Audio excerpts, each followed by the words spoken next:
Hi there everyone, Lars back again with another Spy and Family review and analysis brought to you by Camille's Harem. Not just a podcast for novice writers by novice writers, but also a YouTube channel by novice writers for novice writers, because writing is an adventure, it's more fun with friends. And with 3 episodes into the newest season, it might seem like I'm a little bit behind, because I am!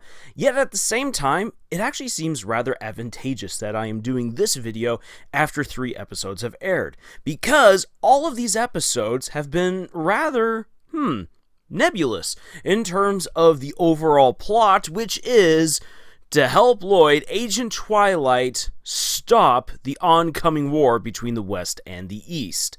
These episodes that we've seen have actually done a brilliant job of using older material from the manga, inserting it in at a good place to recap without actually giving us a recap of who these characters are, what their motivations are, what the world is like that they are in, and who they are as a family unit.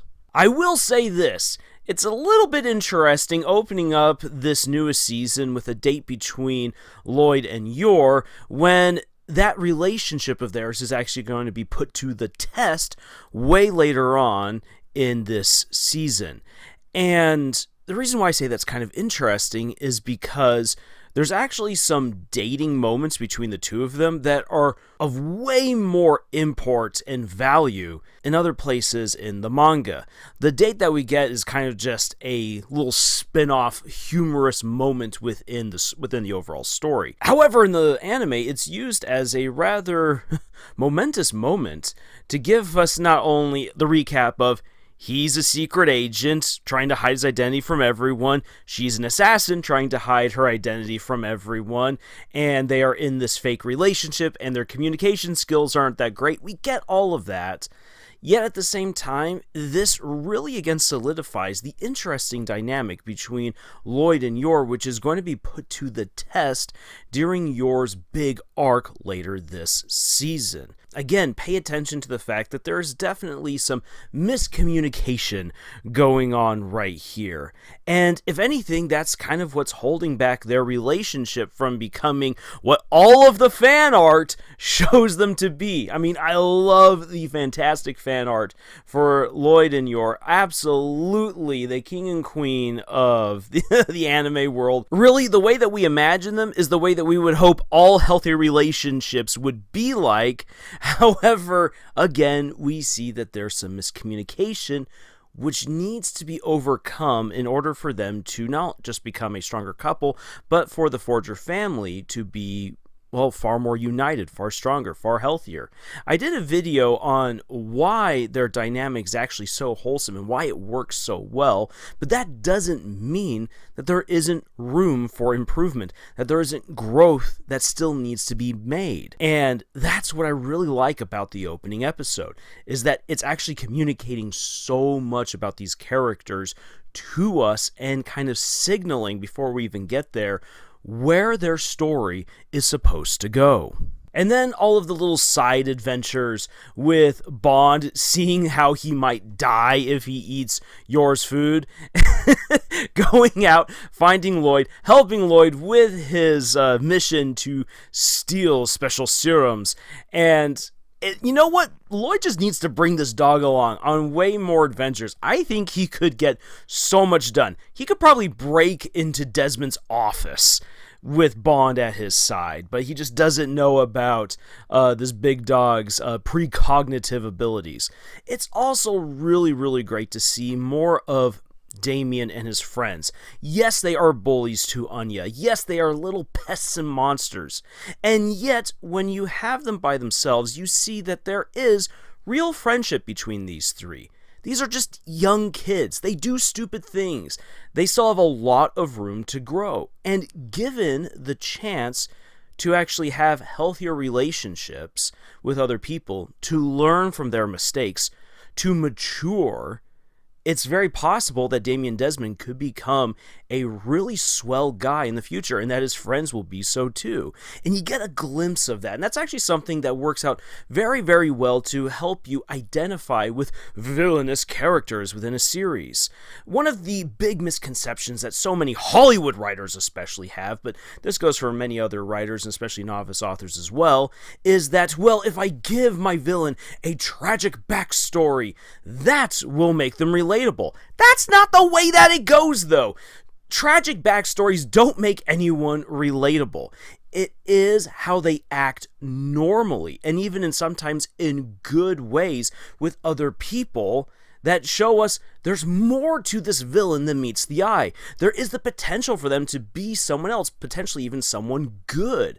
And because we normally identify with stuff that is good rather than stuff that is bad, that is what allows the audience to actually connect with a villainous or antagonistic character. It's not the tragic backstory.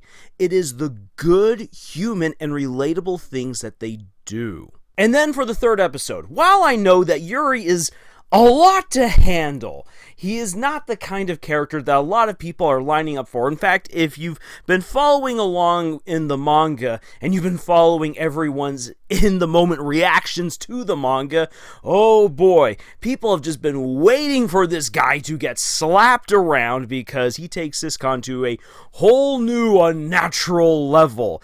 And he definitely gets a little bit of comeuppance far later on in the story, which will make some people really happy. However, Yuri is still a very integral character to the entire plot and themes of Spy Family. Through Yuri's side quest, we are reminded of just how dangerous Ostania is. This is a Cold War scenario, and for those who don't know too much about what that all entails, again, I actually did an excellent video going into all of the real world inspirations that Spy Family draws from that actually did happen, that you see playing out in both the anime and in the manga. This is a very dangerous world. People are kidnapped, murdered, arrested, interrogated, tortured, and sometimes for the smallest, silliest, stupidest things. For a person to criticize their government or their country, really, you are going to do horrible things to this person. You're basically going to disappear them. You could potentially destroy not only their lives, but the lives of their family and friends. Yeesh, that is harsh. That is the world that Yuri belongs to, and he does it because he firmly believes that he is protecting a good country, and that in protecting that good country, he is protecting his sister Yor. And again, this ties into some of the delicious miscommunication between characters, that so many of them are hiding their real identities from each other, and that's again something that will continue to be explored as the series goes on. But this firmly grounds us, it might grind down your optimism, but it grounds us in the reality that the characters live in. That while there is a lot of fun romantic fluff with Lloyd and Yor, and while there are shenanigans with Anya, Bond, and Damien, and there's a lot of humor to be had, and while we love the Forger family for all of their funniness, the fact of the matter is that they are planted in the middle of a very vicious, cold, cruel world that will tear them apart if they make any significant mistakes. If at any point their facade slips at the wrong time in front of the wrong person, that's the end. And so when we take these first 3 episodes of the newest season, we're already a quarter of the way through the newest season. Oh boy, it seems as though we've lost a lot of time, and yet we need these episodes to again firmly ground us and establish us in the world of Spy Family. These 3 episodes together serve as a great recap of these characters, their backstories, who they are, their motivations, where the story is going, what kind of world the story is taking place in, and now that all of that is set up, the gears are now in motion for us to dive back into the main story of Spy Family. Now, there's a reason why I actually really want to talk about this other than gushing about how great Spy Family is. And this is what novice authors really need to learn. And that is this. in a continuous series, in a series that has multiple installments, it is critical to catch your audience up. And here's the thing, I didn't myself fully believe this. Might be because I'm like, oh yeah, I normally remember these characters, their names, their descriptions, their motivations, what's happening in the world. I stuff all that stuff into the vault that is my brain, and I remember it so crystal clear. And yet, when a story goes on long enough, it's very, very easy to begin forgetting small yet significant things about what's happened in the past, who these characters are, what is the plot progression. You need those moments to make sure that your audience is indeed along for the ride and not getting lost in the weeds.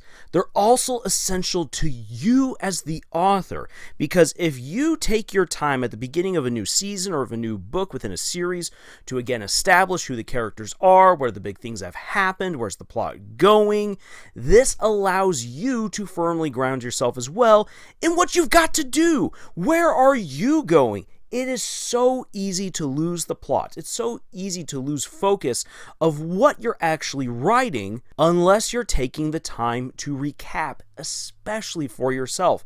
I don't know how many times by now that I've forgotten significant details or small details that later on become significant, where a character has changed in personality in a way that was never intended because I kind of let them get away from me, because I wasn't paying attention to the progression of the plot and the character arcs. This is why recaps are so important. They're important for the audience to make sure they don't get lost, and they're important for you because you can get lost in your own story. And finally, it's also important for anyone who just kind of jumps into the middle. You have no idea how many people end up picking up the second, third, or even the fourth book within a series, not realizing that it's part of a series and that they're somewhere in the middle of the story. Opening it up and then realizing, oh, other things have happened. They've established these characters and other events. I am reading a book within a series. Okay, I'm now going to go back and I'm going to start at the beginning. Same thing happens for people who just turn on the television. They're like, I have no idea what I'm watching. This looks good. I like these characters, but I don't know what's happening. Ah, there's the recap. Okay. So I'm missing quite a bit. Let me go back, let me rewatch and get caught up. You don't want to lose prospective audience members by never allowing them to have any sort of mile marker or roadmap or recap to understand what they're getting themselves into, because if they don't have that, there's a good chance that they might clock out, and that will lose you valuable audience members and audience feedback that will help you become a better author. So that's why, even though this took 3 episodes to reestablish where we are in this new season of Spy Family, this is all why I think it was honestly really good. And I'm looking forward to more episodes of Spy Family. Let me know in the comments down below if you've already caught up, what you think of this new season, what you think of Spy Family, and I look forward to hearing from you. In the meantime, if you're a novice author looking for more writing advice, please check out our other videos here on our channel, or you can head on over to our podcast, Camille's Harem. Links for that is in the description below, as well for all of the books that we've published. If you would buy one of them, oh, that would be so helpful to us. But really, other than that, thank you so much for joining us on this incredible adventure that we call writing. And until the next video, y'all, tschüss.